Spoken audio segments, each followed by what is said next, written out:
Hi friend आज आपण मान गोटे बहुत भल भिडटे आनी आपण मैंने देखिले जापर आज गोटे बहुत स्पेशल जगह को ही जाऊँगी तो आपण मान सहित निश्चिंत शेयर करी आपण मैंने जानवे से जगह को आपण मैंने आगुरी भी जानी जाऊँ मो नणंद घर को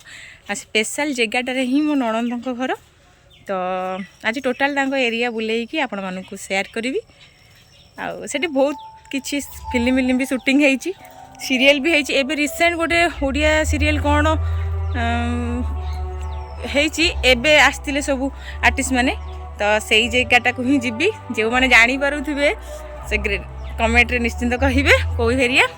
तो चलतु आम ए घर बाहरी गलु देखु आम घर पाखु तो मो नणंदर बहुत कम बाट मत आज सी रोड पटे न नहीं कि मत आज बिल पटे माने पाट पटे नहीं जाऊँच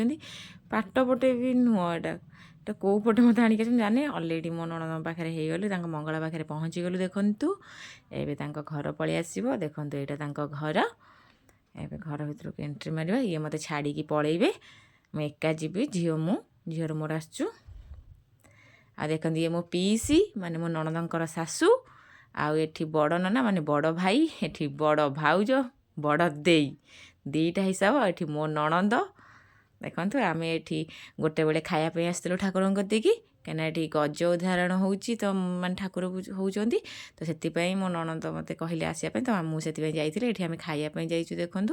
खाई सारापर मो मंदिर को नमस्कार होगापी आसली कहीं बहुत भिड़ थी से लगी देखूँ आठी फटो उठे थी आठी मो जीजूंग घर भी माने मो भिणईंकर पीसी घर एठी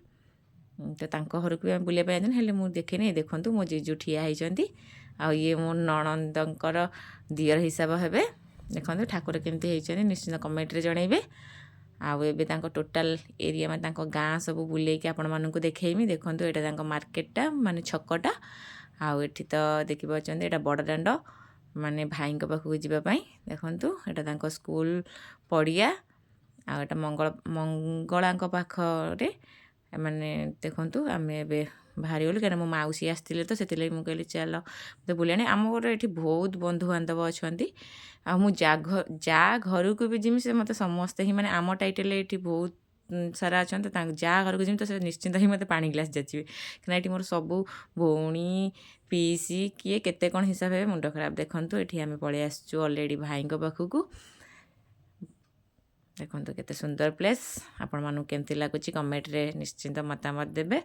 आपण मानो भी एठी केबे आसंतु बुलिकी जातु आमे पलि आसिलु एबे रिटर्न करिकी एने मंदिर बंद थिला तो आमे संध्या बेलू आसीमु देखंतु एटा स्कूल पड़ियाटा एनुअल फंक्शन चलची एटा पूरा पूरी केते सुंदर लगुच व्यूटा देखुचन तो आ एठी देखंतु कइना राजमहल बंद अछि तो एंट्री करना आज कोन काम होउची आउ कलर दिया होउची बोली कि कोन देखो केते सुंदर प्लेस आपण मानू केबे ना केबे निश्चिंत से भितर को ही केबे गोटे माने ब्लॉग आनिबी जेबे खोला थिबो आउ एबे एबे रिसेंट फिल्म माने सीरियल शूटिंग हैला कोन सेकेंड मानेनी मो बड़ नना कहउथिले माने बड़ भाई जे देखो एटा राजमहल केते सुंदर लागुची देखो आपण मानू केमती लागुची निश्चिंत कमेंट रे जणाइबे एबे बड़ नना पळि आसिले मो माउसी पळैथिले तो एबे आमे बुलिया पई जिवु देखंतु स्कूल पाखे देखली तो भल से देखालानी एबे आम शनि मंदिर पाखक आसिलु देखो यहाँ शनि मंदिर टोटाल एरिया सब आड़े बुलेकी आपण मानक ही देखी देखो यहाँ शिव मंदिर आठी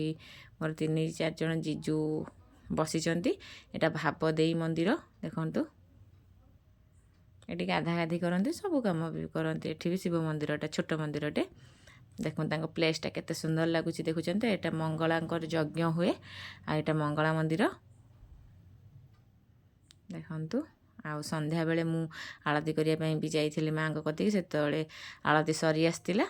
देखु हेले मु आलती नहीं जाइली आ माँ को भी देखी ये मो भाउज आलती नौ ये मो पीसी आलती धरी देखते मो नणंद ने आ मो झीटी ठिया आ माँ मालो तुषा भरोसा एबे संध्या बेले हो जाइतिला तो मते नना कहथिले केना पड़ पड़ीथिला ना मुझे तळे गोटे बेले आसी सेति लागि देखंतु एठी आळती एबे चलची ଆପଣମାନଙ୍କୁ ମୁଁ ସବୁ ବୁଲେଇକି ଦେଖାଉଛି। ଏବେ ଦେଖନ୍ତୁ ଆଳତି, କାହିଁକିନା ପଡ଼ ଏପର୍ଯ୍ୟନ୍ତ ଖୋଲା ହେଇନି। ଏଠି ଦେଖନ୍ତୁ ଠାକୁର ଅଛନ୍ତି, କି ଠାକୁର ଆପଣମାନେ ଦେଖିକି ଜାଣିପାରିବେ। ଆଉ ଏଠି ତ ଯେତେବେଳେ ଭାଇ ବାହୁଡ଼ା ଟାଇମ୍ରେ ଆସନ୍ତି ସେଠି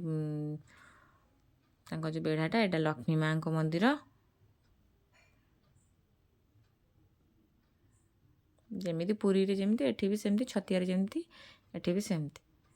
ଗଡ଼ମଧୁପୁର ଆଉ ନରସିଂହ ଦେବ ଦେଖନ୍ତୁ। ଦେଖନ୍ତୁ ଚାରିପଟ ଆପଣମାନଙ୍କୁ ମୁଁ ବୁଲେଇକି ଦେଖାଉଛି।